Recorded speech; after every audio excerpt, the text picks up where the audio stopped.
Hello and welcome to Get to Know Your County Commissioner. In South Florida, thousands of patients and their caregivers deal with chronic neurological diseases like Alzheimer's, Parkinson's, and multiple sclerosis. The Neuroscience Centers of Florida Foundation is a nonprofit organization dedicated to serving this segment of our population. Today we're discussing the services provided by the foundation with District 13 Commissioner Esteban Bovo and his guest Foundation Director, Dr. Jeffrey Horstmeyer, and social worker Oylime Fernandez. Thank you all for joining us today. Thank you. Thank you. Commissioner Bovo, talk to us about your interest in the foundation and its work. Well, I think like many families in South Florida, mine has been touched by the disease, by Alzheimer's specifically and Parkinson's. And I've seen the debilitating effects of the disease, not only on the person that is suffering the disease, but also on the family, the ones that are around that loved one that want to continue to nurture them and care for them. But it could be very difficult. And my conversations with Dr. Horstmeyer recently and historically when I was in the legislature was trying to find solutions. First of all, identifying why this is happening in our community, why the upswing is it particularly Florida or the nation, but perhaps more importantly, how do we find solutions and how do we provide not only care for the ones suffering the disease, but also give information to those family members that are around that patient virtually the entire day. How can they be participants in the caregiving? And Dr. Horstmeyer, tell us more about the foundation and the work that you're doing to help the unmet needs of these patients. Sure, thank you so much. So we're trying to develop a comprehensive, coordinated, patient-centered care delivery system for this huge unmet need. There's a very rapidly growing population of patients with neurodegenerative diseases like Alzheimer's, Parkinson's, and we also are including stroke and MS, two of the other big or chronic neurological conditions.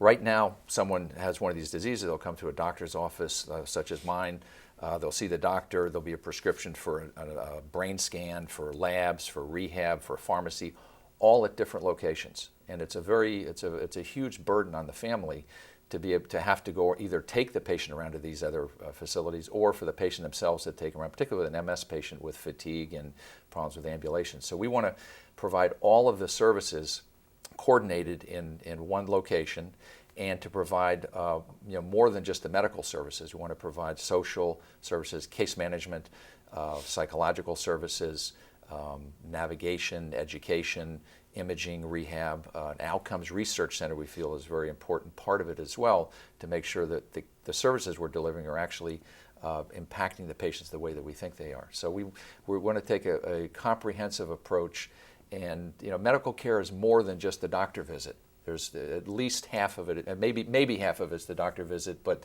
all of the other social components and support services are so important. And Ms. Fernandez, as a social worker, how do you help the patients and the caregivers and family members? Sure, thank you. So as Dr. Horstmeyer was stating, a lot of the patients that we see, they're stressing, they're concerned about not only being diagnosed with these diseases, but where do they go for resources?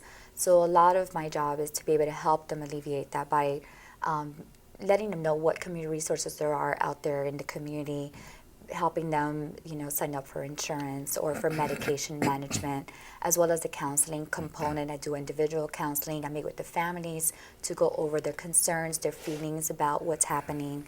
I also try to identify what their unmet needs are and offer therapeutic programs, educational programs where they can learn more. In addition to financial component, a lot of them don't know, if they have to file for disability, where do they go? Can they work? How do they get Social Security benefits? So that's pretty much my goal, is to try to alleviate that stress and link them to the resource. If I could add to that, Yeah. that the NSCFF provided the first comprehensive social service program for the MS community ever in Dade County. And another one of the educational programs I read is an Alzheimer's caregiver certificate course. Can you tell us more about that and how it'll benefit the caregivers? Yes.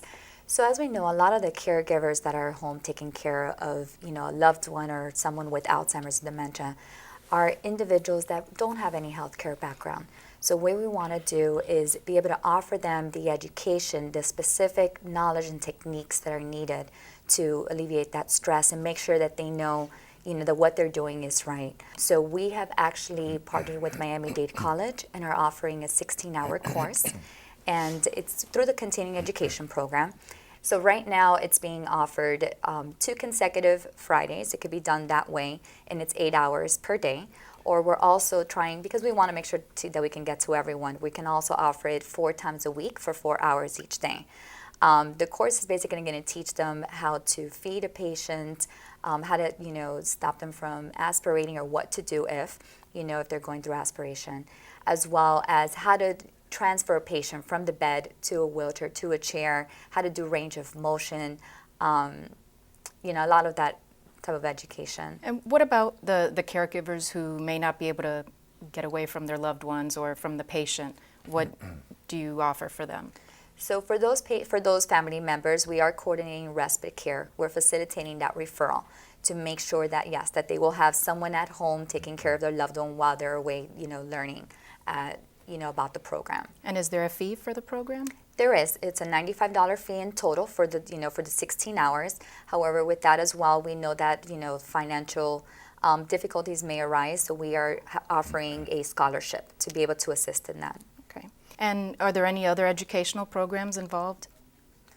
For the Alzheimer's or in Or general? for the other patients? Yes. So we got a grant through the National Parkinsons Foundation, and it's to provide Lee Silverman voice treatment services, both big and loud. And the difference is physical therapy and also speech therapy to the Parkinson's population, those that are either have Medicaid, Obamacare, or uninsured. As we know that those are the ones that in the community, unfortunately, are unable to get those services. So the LSVT, the Lee Silverman voice treatment, will be offered for free for those individuals, again, who have either Medicaid, Obamacare, or uninsured.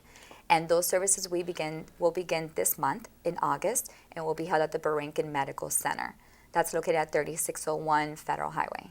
So a lot of what we do is to try to provide support programs and training programs that allow patients to stay at home or other patients to stay at work and avoid hospitalizations and institutionalization.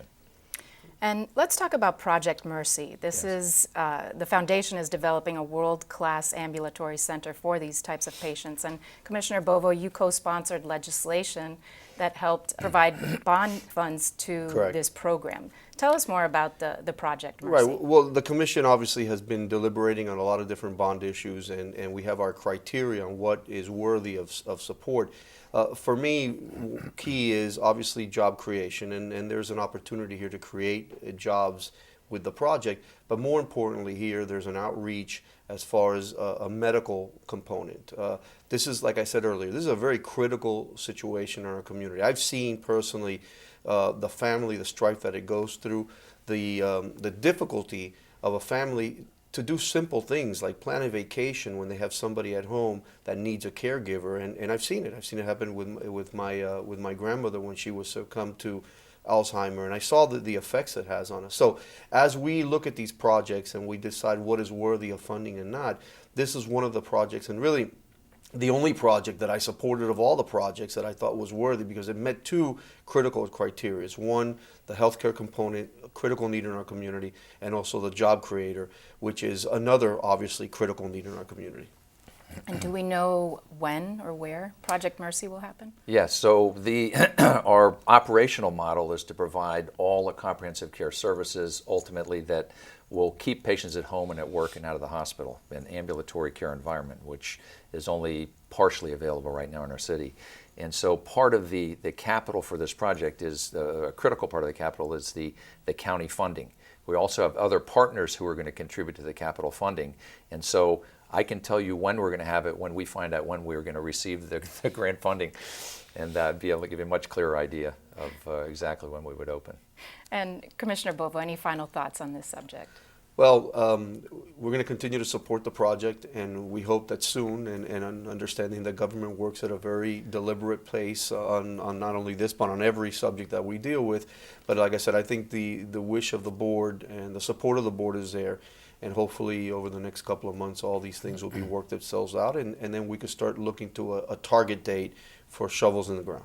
Thank you all so much for coming out and sharing this very important information with us. Thank you so much. Thank you. Thank you, Commissioner. And that's all for this edition of Get to Know Your County Commissioner. For more information on Miami-Dade County programs and services, please call 311 or visit miamidade.gov. I'm Jeanette Perez. Thanks for watching.